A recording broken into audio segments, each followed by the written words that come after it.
thầm một chia tao ba sập mà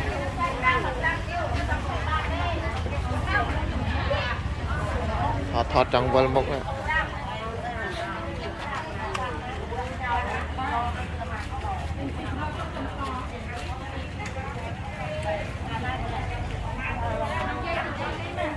đây cây trà này cây nhiệt bên này anh xin phê lá chào phong cây phong ngao mà rất bốn bạn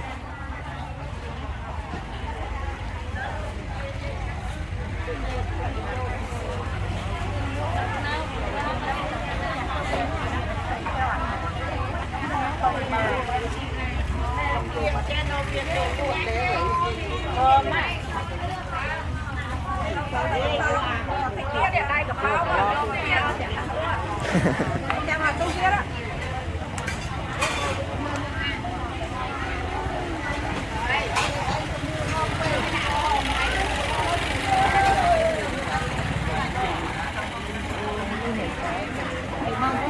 subscribe cho kênh Ghiền Mì Gõ để không bỏ lỡ những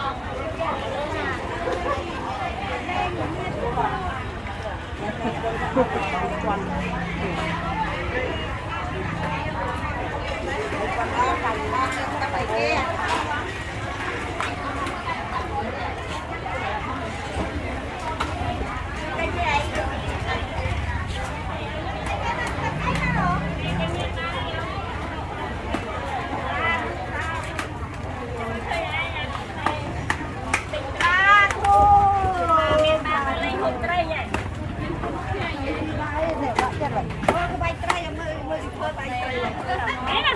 hấp dẫn